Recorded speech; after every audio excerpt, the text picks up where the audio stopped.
Good morning खुशखबरी कलीसिया। आशा करता आप सब ठीक हैं। क्यों ना हम अपने जगह पे खड़े हो जाए, कुछ देर हम परमेश्वर की आराधना करेंगे। शुरुआत करने से पहले क्यों ना हम एक छोटा सा वचन पढ़ेंगे। भजन संहिता 47 का 1 से 3 तक पढ़ूंगी। हे देश देश के लोगों, तालियां बजाओ, ऊंचे शब्द से परमेश्वर के लिए जय जयकार करो, क्योंकि यहोवा परम प्रधान और भययोग्य है। वह सारी पृथ्वी के ऊपर महाराजा है। वह देश देश के लोगों को हमारे सम्मुख नीचा करता है और जाति जाति को हमारे पांवों के नीचे कर देता है। आमीन। और सब मिलकर हम आराधना करेंगे। और कुछ देर हम परमेश्वर की आराधना करेंगे। अपनी जगहों पे आप खड़े हो सकते हैं।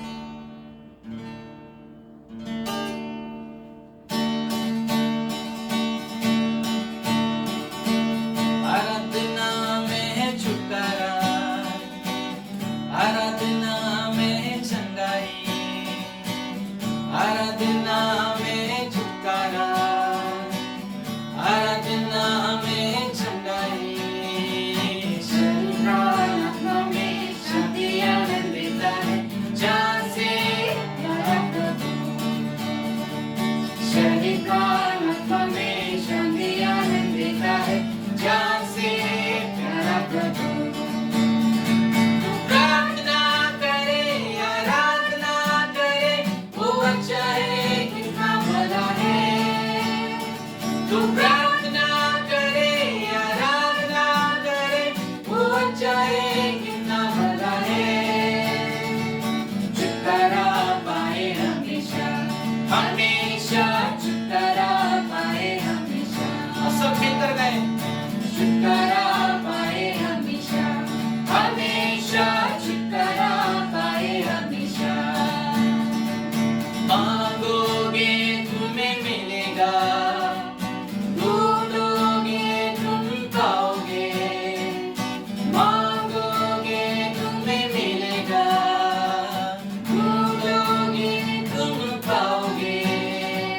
खटखटाओ खुलेंगे स्वर्ग की आशीष, आओ तुमसे अभी। खटखटाओ खुलेंगी स्वर्ग की आशीष, आओ तुमसे अभी। तू प्रार्थना करे, आराधना करे, वो अच्छा है, कितना भला है।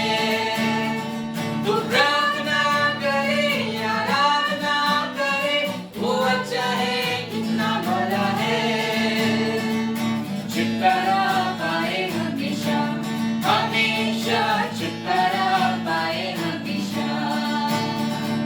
छुटकारा पाए हमेशा, हमेशा छुटकारा पाए हमेशा। प्रार्थना करो निरंतर, प्रार्थना करो विश्वास से। प्रार्थना करो निरंतर, प्रार्थना करो विश्वास से। धर्मी जन की प्रार्थना, विश्वास की प्रार्थना, तोड़ती है सारे बंधन को। धर्मी जन की प्रार्थना, विश्वास की प्रार्थना, तोड़ती है सारे बंधन को। तू प्रार्थना करे, आराधना करे, वो अच्छा है, कितना भला है। तू प्रार्थना करे, आराधना करे, वो अच्छा है, कितना भला है। छुटकारा पाए हमेशा, हमेशा छुटकारा पाए हमेशा।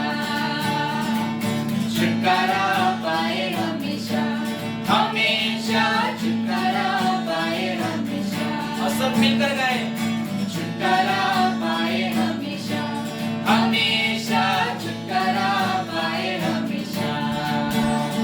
मैं छुटकारा पाए हमेशा, हमेशा छुटकारा पाए हमेशा। एक और बार।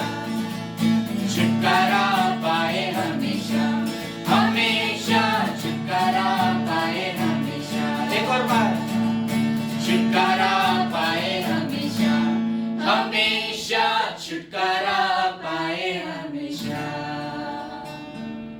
और सब मिलकर परमेश्वर को धन्यवाद दें।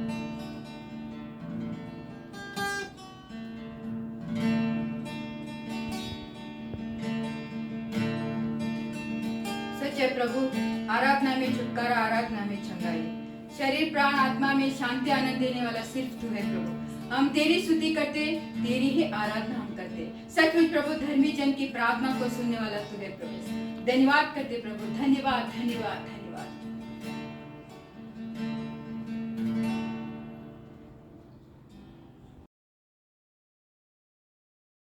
गुड मॉर्निंग कलिसिया, मैं आशा रखता हूँ कि आप सब लोग घर पे हैं, भले चंगे हैं, ठीक है, स्वस्थ है।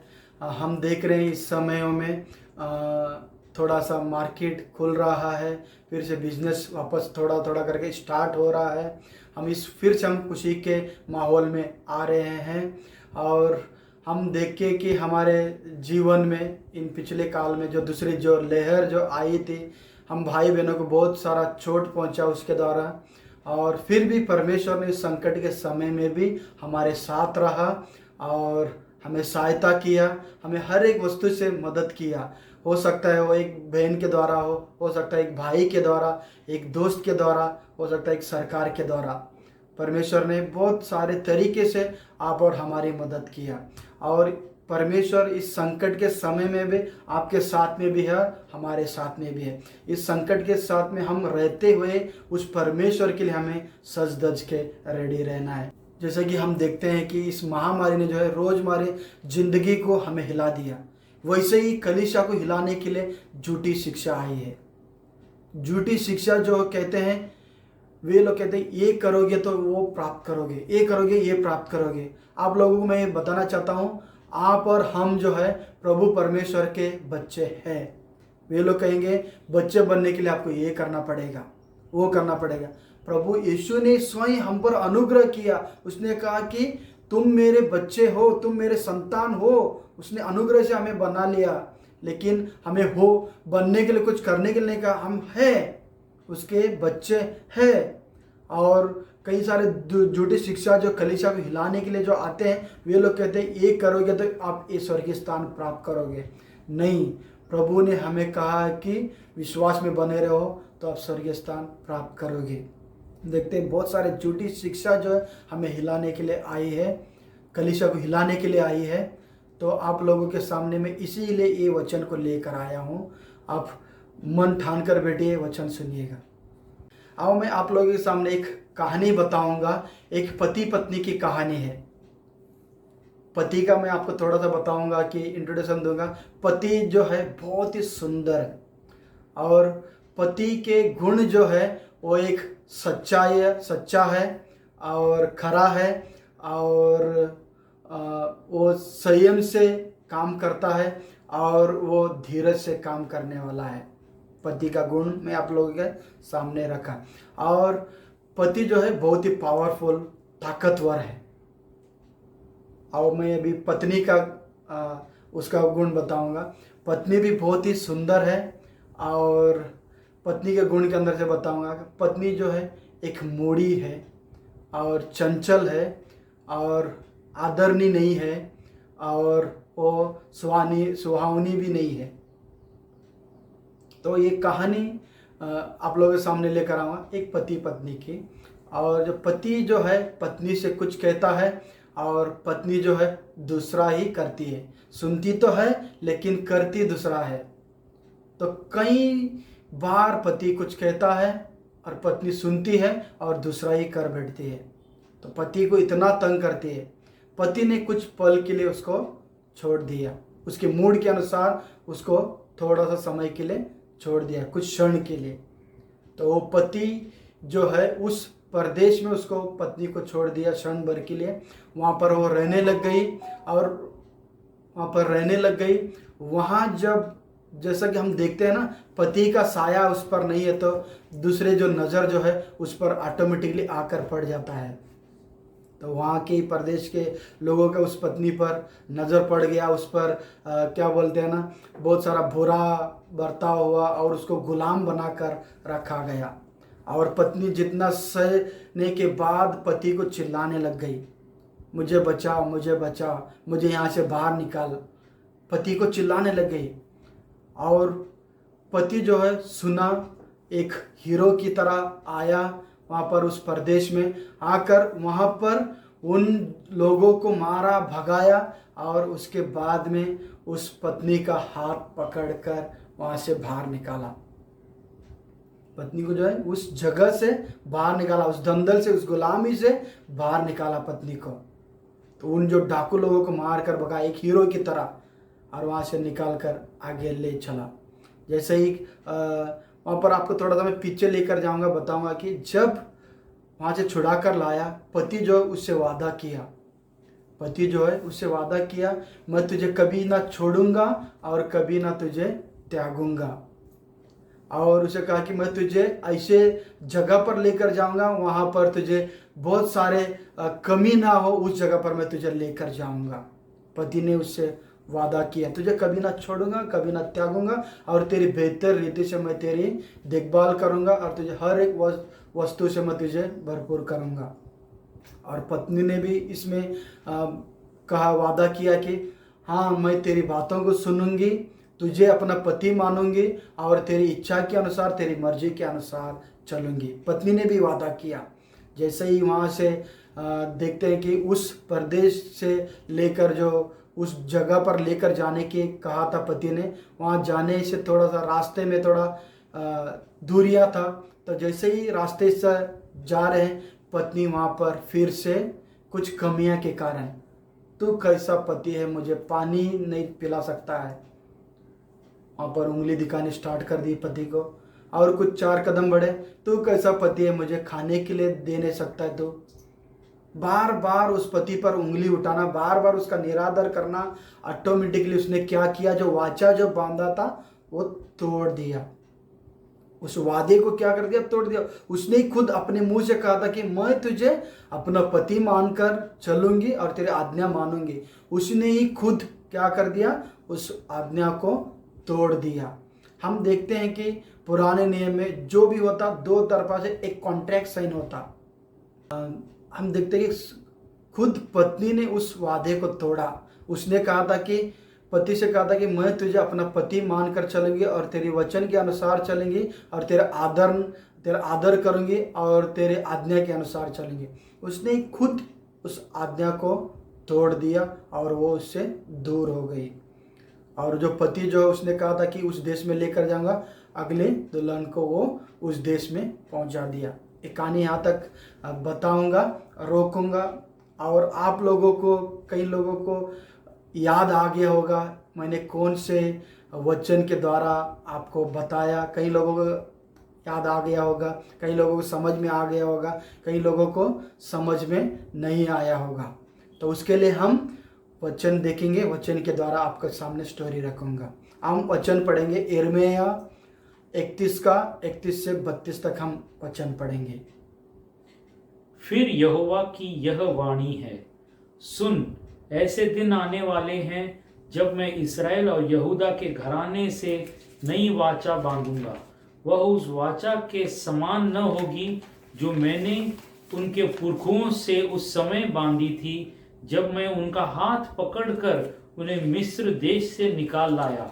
क्योंकि यद्यपि मैं उनका पति था, तो भी उन्होंने मेरी यह वाचा तोड़ डाली। हम प्रार्थना करें समय में इस वचन को समझने के लिए। परमेश्वर आप हमारी मदद करें, सहायता करें। हम सब मिलकर प्रार्थना करें। हाँ सर्वशक्तिमान प्रभु यीशु, हम आपको आमंत्रित करते हैं, आप हमारे हृदय में आओ और जो वचन हम सुन रहे हैं आप हमें समझने के लिए सहायता मदद करो।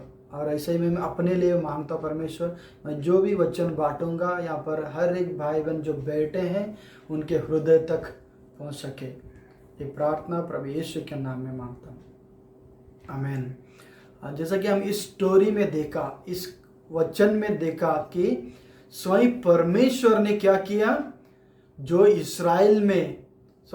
मिस्र में इस्राएल जो गुलामी में थे, आप लोगों को याद आया होगा कि इस कहानी कहाँ का है। इस्राएली मिस्र में गुलामी में थे, वो कहानी सच में आपने सही पकड़ा कि सही है। तो उस समय में जैसा यिर्मयाह भविष्यवक्ता की पुस्तक के द्वारा हमने पढ़ा अभी, परमेश्वर ने स्वयं जाकर एक हीरो की तरह उन प्रदेश में जो जो डाकू लोग थे वहाँ के जो उन लोगों को मारा, गिराया और उनको भगाया। उसके बाद में अपने पत्नी को हाथ पकड़कर बाहर निकाल लाया। हम देखते बाहर निकाल लाया और जैसा कि वादा किया, तुझे कभी ना छोड़ूंगा और कभी तुझे मत त्यागूंगा और तेरे बेहतर रीति से मैं तेरी ख्याल करूंगा और तुझे अच्छा देश में तुझे लेकर जाऊंगा, जहाँ पर दूध की धाराएं बहती है, जहाँ पर मधु की धाराएं बहती है, जहाँ पर फल फ्रूट बहुत ही बड़े बड़े हैं, तुझे कुछ कमी नहीं होगा। उस देश में लेकर मैं जाऊंगा, वहाँ पर तुझे रखूंगा। परमेश्वर ने वादा किया था उसे। और उस समय में इस्राएल जो है उसने भी उस समय में परमेश्वर के वचन के अनुसार उसने भी कहा कि जो कुछ कहेगा परमेश्वर तो मैं तेरी मर्जी करूंगी और तुझे अपना परमेश्वर मानूंगी और तेरी मर्जी के अनुसार चलूंगी। तो परमेश्वर ने स्वयं 10 आज्ञाएं दिए थे, 10 आज्ञाएं दिए। जब वहां से परमेश्वर ने उस मिस्र देश से गुलामी से उन्हें निकाला, जैसे ही 4 कदम गए, हमने देखा कि 4 कदम जैसे ही गए वहाँ पर क्या होने लग गया, कुछ कमियां के कारण तू कैसा परमेश्वर है, मुझे ये नहीं पिला सकता, तू कैसा परमेश्वर, तू मुझे खाने के लिए नहीं देता, तू कैसा परमेश्वर है, तुझे मुझे मटन नहीं देता। बार बार परमेश्वर पर उंगली उठाने लगे और बार बार परमेश्वर को नीचे गिराने लगे। और उन्होंने पहला आज्ञा भी तोड़ दिया। उन्होंने क्या कर दिया, बाकी देवी देवताओं को पूजने के लिए दंडवत करने लगे। कि पहला ये परमेश्वर ने उस 10 आज्ञा के अंदर कहा था कि मुझे पहला स्थान देना, उन्होंने उस स्थान को गिरा दिया। ऑटोमेटिकली उन्होंने खुद जो वाचा बांधा था उसे तोड़ दिया, निभाऊंगा कहा था उसे तोड़ दिया। उसके कारण से वो परमेश्वर से दूर हो गए, उस वादे की दुनिया में जा नहीं सके। तो अगला पीढ़ी वहाँ तक जा सके कि परमेश्वर ने उन्हें लेकर गया। तो हम इस कहानी में हम देखा अब परमेश्वर स्वयं उस इस्राएली लोगों को उस मिस्र देश से गुलामी से अपनी एक पत्नी की तरह हाथ पकड़कर बाहर लाया। मैंने आप लोगों को क्लियरली बताया नहीं कि पति जो था वो परमेश्वर था और पत्नी जो थी वो इस्राएल थी। जब उसे हाथ पकड़कर वहाँ से बाहर निकाला, जब हम देखते जब दुल्हन जो है मायके जब दूल्हे के साथ जाती है, उस समय में हम जाते हैं आजू बाजू में वहाँ पर ज़्यादा से ज़्यादा पर्दे लगे होते हैं, पैरों में मैटिंग बिछाया होता है। आप लोगों ने कभी नोट नहीं किया होगा, परमेश्वर ने वहाँ से 4 कदम के बाद में उसके सामने जब लाल समंदर जो था उसे 2 भाग किया था और उस तरफ से पर्दा इस तरफ से पर्दा। हो सकता है वहाँ पे पानी जैसा खड़ा जो था वहाँ पर मछलियाँ बहुत सारे अलग अलग वैरायटी के, जब हम देखते हैं पर्दे पे अलग अलग फूल चित्र वगैरह होते हैं, वैसे ही वहाँ का भी माहौल हुआ होगा। और हम देखते हैं उसके पैरों में मैटिंग बिछाया जाता है। परमेश्वर ने उनके लिए वहाँ पर रेत बिछाए रखा था, उनके पैरों में कुछ ठेज ना पहुँचे। ऐसा परमेश्वर जो धुला है और दुल्हन को बेहतर रीति से वहाँ से विदा कर ले जाना भी जानता है, तो उसे अच्छे रीति से विदा कर लेकर गया। लेकिन दुल्हन जो है अपने वादे पे निडर खड़ा नहीं हो सकी। तो आज हम देखते उसके कारण से वो वादे के देश में जा नहीं पाए। जैसा कि उस पत्नी ने इस्राएल जो है परमेश्वर से वादा किया था कि तुझे ही अपना पहला परमेश्वर मानूंगी और तेरी आज्ञा के अनुसार चलूंगी, और उसने क्या कर दिया, पल भर में उसने उस वादे को तोड़ा। मतलब उस कॉन्ट्रैक्ट को भी उसने क्या कर दिया, तोड़ दिया। कॉन्ट्रैक्ट जो है 2 पार्टी के मध्य के द्वारा सही होता है, और जब टूट जाता है तो एक पार्टी के द्वारा टूट जाता है। तो परमेश्वर है, वो सही है, एक ही जगह पे खड़ा है। तो जो मूढ़ी स्त्री मैंने बताया था इस्राएल, वो पल भर में भटक जाती है, पल भर में वापस पति मुझे बचा बोलेगी, परमेश्वर मुझे बचा बोलेगी। हम आगे भी कहानी के द्वारा देखते हैं कि बेबीलोन में नबूकदनेस्सर ने सबको उठाकर बंदवाई में डाला, उन्हें गुलाम बनाया, वहाँ पर भी चिल्लाए और वहाँ पर भी परमेश्वर एक हीरो की तरह गया, उन्हें छुड़ा कर लाया। अब परमेश्वर ने देखा कि पल पल में ये लोग जो है मुझसे वादा करते हैं और तोड़ते हैं। एक कॉन्ट्रैक्ट वो लोग क्या कर रहे हैं, कॉन्ट्रैक्ट जो है वो पल पल में तोड़ रहे हैं। इसलिए मैं कुछ नया करूँगा। तो परमेश्वर ने इस वचन के द्वारा भी कहा। अब हम वचन को पढ़कर देखेंगे और आगे जाएंगे हम। परंतु जो वाचा मैं उन दिनों के बाद इस्राएल के घराने से बांधूंगा वह यह है, मैं अपनी व्यवस्था उनके मन में समाऊंगा और उनके हृदय पर लिखूंगा, और मैं उनका परमेश्वर ठहरूंगा और वे मेरी प्रजा ठहरेंगे। यहोवा की यह वाणी है। तब उन्हें फिर एक दूसरे से यह न कहना पड़ेगा कि यहोवा को जानो, क्योंकि यहोवा की यह वाणी है, छोटे से लेकर बड़े तक सब के सब मेरा ज्ञान रखेंगे, क्योंकि मैं उनका अधर्म क्षमा करूंगा और उनका पाप फिर स्मरण न करूंगा। जैसा कि हमने देखा कि परमेश्वर ने सही कहा कि नया कॉन्ट्रैक्ट तैयार करूंगा। तो परमेश्वर ने उस काम पे लग गया। स्वयं परमेश्वर ने अपने एक लौते पुत्र को इस धरती पर भेजा। उसका पवित्र लहू बहा, उसे भयानक रीति से उस क्रूस पर टंगाया गया, कील ठोकी गए, उसको भयानक रीति से उसे मारा गया। और उस पर जब हम विश्वास करते हैं और हम पर अनुग्रह का कॉन्ट्रैक्ट हो जाता है।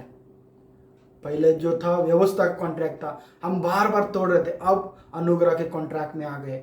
जब हम प्रभु यीशु के लहू पर विश्वास करते हैं, उसकी मृत्यु पर हम विश्वास करते हैं, तब हम उसका दुल्हन बन जाते हैं। बहुत सारे नए नियम के वचन में भी लिखा है कि हम प्रभु यीशु के दुल्हन हैं। कलीसिया जो है प्रभु यीशु के दुल्हन है। मेरे पास बहुत सारे वचन है। यूहन्ना 3:29 में भी है जिक्र किया कि प्रभु यीशु जो है दूल्हा है हमारा। और 2 कुरिन्थियों 11:2 में भी लिखा कि हम जो है उसका क्या है, कुंवारी, मतलब हम उसके दुल्हन है, उसके हम दुल्हन है। इफिसियों के 5:25 में लिखा है कि प्रभु यीशु ने स्वयं कलीसिया के लिए अपना प्राण दिया। क्यों प्राण दिया? उस कलीसिया से वो प्रेम करता था, इसके लिए उसने अपना प्राण दिया। आज हम एक कलीसिया है, आज हम एक कलीसिया है। हमें सज धज कर उस दूल्हे के लिए रेडी रहना जो आने वाला है, शीघ्र ही आने वाला है, घोड़े पर आने वाला है। एक आप लोगों के सामने मैं एक तस्वीर दिखाऊंगा, देखो वो घोड़े पर आ रहा है। हमें सज धज कर रेडी रहना है। वो भी एक चित्र दिखाऊंगा कि किस तरह से हमें सज धज कर रेडी रहना है। जो चित्र में दिखाई दे रहा है उस तरह से नहीं, हमें आत्मा से सज धज कर रहना है। उसके आधीनता में हमें सज धज कर रहना है। वचन के द्वारा हमें सज धज कर रहना है। तो परमेश्वर जो सज धज के रहेगा, परमेश्वर आएगा, उन्हें ले जाएगा। प्रभु यीशु जो आएगा दूल्हा, उन्हें ले जाएगा। तो हमें सजने की बहुत आवश्यक है, हमें सज धज के रेडी रहना है। तो मैं आप लोगों के सामने एक 3 पॉइंट बताऊंगा। सजना, हमें कुंवारी मतलब एक पवित्रता में बने रहना। पवित्रता मतलब मैं आप लोगों को थोड़ा सा और पीछे लेकर जाऊंगा। जब इस्राएली जो है उस मिस्र देश से छुड़ा कर लाया गया था, वे लोग परमेश्वर को परमेश्वर से हटाकर वो लोग देवी देवता के पीछे गए। कुंवारी कहने का मतलब ये है कि हमें पवित्रता में रहना, मतलब बाकी देवी देवता के सामने या मन में हो या उनके सामने हो दंडवत नहीं करना है। हमें पवित्रता में प्रभु यीशु पर ही विश्वास बनाए रखना है, तभी तो हम कुंवारी और पवित्र ठहराए जाएंगे। ये 2 कुरिन्थियों 11:2 में भी लिखा है। और हमें दूसरा पॉइंट बताऊंगा, हमें सुशील और समझदार भी रहना है। सुशील और समझदार दुल्हन बनकर भी रहना है, मतलब एक दूसरे का सहायता करना, सुशीलता से उनका सुनना, समझदारी से उनको जवाब देना और रिश्ते में रिश्ता बनाए रखना। जब कभी हम रिश्ता सही रीति से नहीं बनाए रखेंगे ना, जैसा कि वचन कहता है कि हम सब जो कलीसिया, हम एक देह है, दुल्हन है। हमारे कलीसिया के अंदर फूट होती है, तो ऐसा है, तो ऐसा है। हम मन मुटाव लेकर बैठते हैं। मन मुटाव लेकर बैठने से हमारे चेहरे पर वो झुर्रियाँ पड़ जाती है। कोई दूल्हा जो है आता है, उसका जो दुल्हन जो है वो झुरिया फड़ी वाली हो तो उसको थोड़ी अच्छा लगेगा, अच्छा नहीं लगेगा। वो चाहता है कि मेरी दुल्हन सुंदर रहे, सुशील रहे, समझदार रहे, वो चाहता है। तो हमें भी उसका जो आज्ञा जो है, उसका जो इच्छा है वो पूरा करना है। हमें सुशील, समझदार और एक मन वाले, हमारे अंदर प्रेम, दया, करुणा जैसा दूल्हा के अंदर है वो भी हमारे अंदर होना जरूरी है। तो हम किसी के विरोध में मन मुटाव है तो, किसी के विरोध हमारे अंदर कुछ है तो हमें क्षमा करना है। परमेश्वर ने हमें बहुत सारे वचन में सिखाया कि क्षमा करो तो तुम्हें भी क्षमा मिलेगा। हमें क्षमा करना है, हमें सुंदर बनना है, ना कि वचन पढ़ूंगा मैं स्वस्थ हो गया। नहीं, परमेश्वर चाहता है कि मैं जिस रीति से हूँ वही आत्मा तुम्हारे अंदर भी गया और उसकी तरह आप सज धज के रेडी रहो। तो हमारे लिए सहायता के लिए प्रभु यीशु ने आपके लिए और हमारे लिए एक पवित्र आत्मा सहायता के लिए दिया। हम ही उसकी सहायता ले सकते हैं, प्रभु से समय बिता सकते हैं। प्रभु मुझे मदद कर, सहायता कर, मेरे अंदर ये कमजोरियाँ, ये मेरी कमियां हैं प्रभु, मैं सजना चाहती हूँ, संवरना चाहती हूँ, लेकिन तेरी आत्मा के द्वारा। हम खुद ब खुद कभी कभार हम अपनी मर्जी से सजने की कोशिश करते हैं। सजने के द्वारा मतलब हम कभी कभार हम वचन पढ़ते हैं, समझ में नहीं आता है। जब हम पवित्र आत्मा का सहायता लेते हैं हमें बहुत सारा समझ में आता है। तो इसके लिए मेरे कहने का मतलब है कि हमें सजने धजने के लिए पवित्र आत्मा की मदद जरूरत है। समझ वही देता है। दूसरा पॉइंट हो गया। तीसरा पॉइंट बताऊंगा, हमें उसका अधीन रहना है। हर पल उसके अधीन रहना है, वचन के अनुसार उसके अधीन रहना है। परमेश्वर जब हमें कुछ कहेगा उसको सुनना है, ग्रहण करना है, उस पर हमें कदम बढ़ाना है। बहुत सारे वचन में कहा है कि मेरी सुनो, मेरी आज्ञा के अनुसार चलो, आपका बेहतर होगा, आपका अच्छा होगा। वो हमारी अच्छाई के लिए सोच रहा है। दूल्हा जो है प्रभु यीशु जो है हमारी अच्छाई के लिए, हमारी भलाई के लिए सोच रहा है। इसके लिए तो कहता है कि मैं तुमसे अत्यंत प्रेम करता हूँ। प्रभु कहता है कि मैं तुमसे अत्यंत प्रेम करता हूँ, मैं तुम्हारे दिलों के अंदर हूँ। प्रभु यीशु जब जा रहे थे उसने स्वयं हमारे लिए पवित्र आत्मा को छोड़ कर गया। हमारे दिलों में है, आपके दिलों में है। जब कभी हमें जरूरत पड़ेगा उसकी सहायता ले और चलना है हमें। हम कभी कभार हम अपनी मर्जी के अनुसार चलना चाहते हैं, उसका हम पवित्र आत्मा को हम साइड में रखते हैं, तो वो अधीनता नहीं हुआ। हमें अधीन है मतलब पवित्र आत्मा के अधीन रहे। कई लोग अधीन होते हैं, उनको पता नहीं चलता मैं हम सच में हम प्रभु में चल रहे कि नहीं चल रहे। तो आप लोगों को बता दो, कभी आप गलत काम करने के लिए जा रहे हो, आपको अंदर से आवाज आएगा ये बेटा ये गलत है, बेटी ये गलत है, आप समझ लेना आपके अंदर पवित्र आत्मा काम कर रहा है। आप लोगों को समझ में आ गया होगा कि हमें अधीन रहना कितना महत्वपूर्ण है। अधीन रहेंगे हम तो परमेश्वर की मर्जी को हम पूर्ण करेंगे। ओके, मैं आगे जाऊंगा। हमारा दूल्हा जो है यही चाहता है, जो दुल्हन है सज धज के रेडी रहे, तो हमें भी सज धज के रेडी रहना है। जब आएगा हमें लेकर जाएगा, लेकर जाएगा। हमें भारी तरह से सज धज के रेडी रहने के बारे में मैं नहीं बता रहा हूँ। भारी तरह से आप सजना जो है, वस्त्र जो है आप कितना भी महंगा पहनो, कुछ भी करो, लेकिन हमें आत्मा में सज धज के रेडी रहना है। मैं आखिर एक बताकर समाप्त करना चाहूँगा, आपके विश्वास को टूटने मत दो। कैसे भी संकट क्यों ना आए, आपका विश्वास को टूटने मत दो। आपका जो पहला स्थान है, पहला प्रेम जो है प्रभु यीशु के लिए बनाए रखो, क्योंकि वो महान है। हमने उसके हाथों को नहीं पकड़ा, उसने हमारे हाथों को पकड़ा।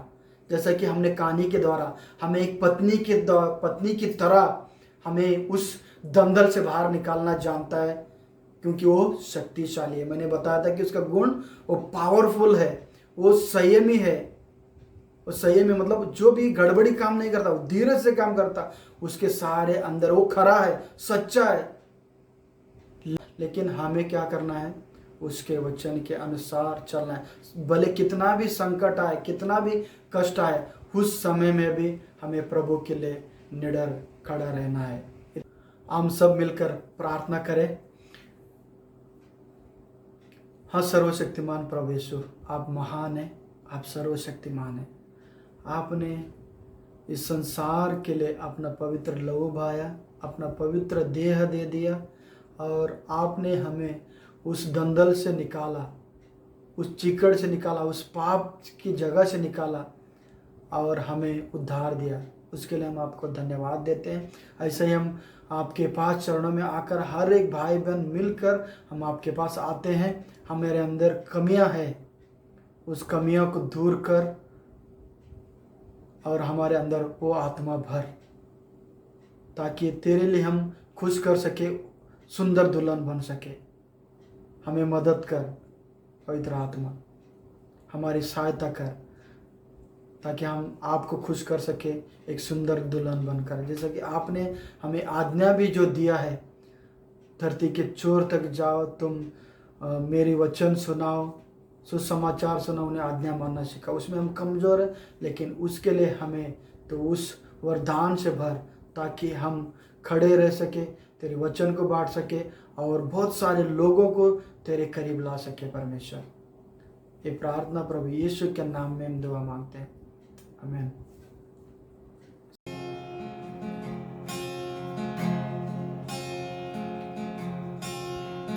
बहने दे आशीषों को आ,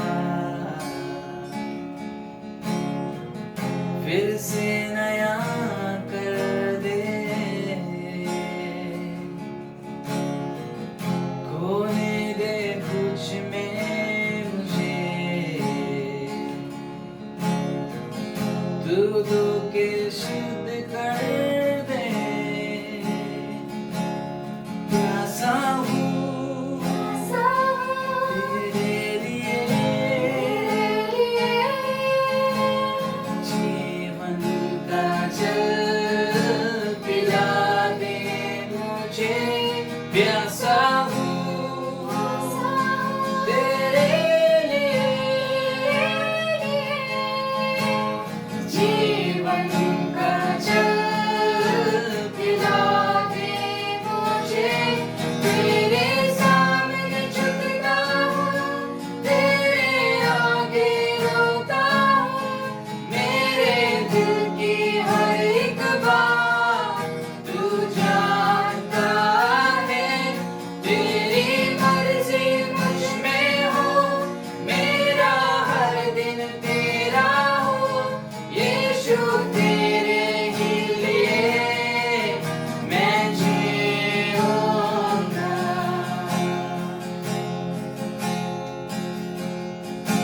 आराधना तेरी आराधना, आखिरी सांस तक करता रहूंगा।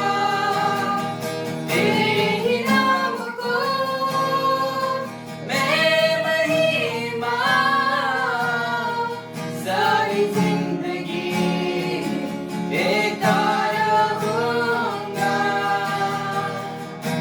आराधना तेरी आराधना,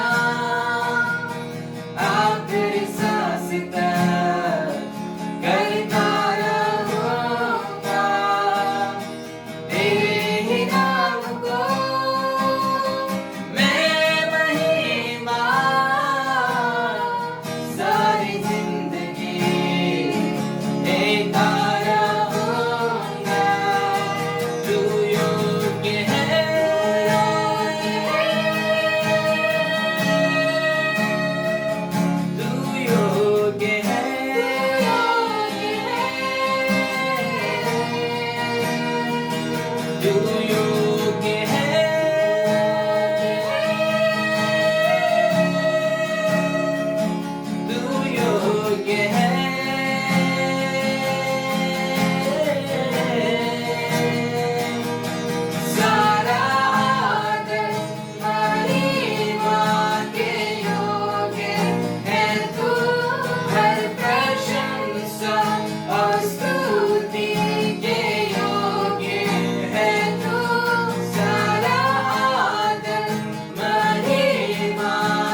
तेरे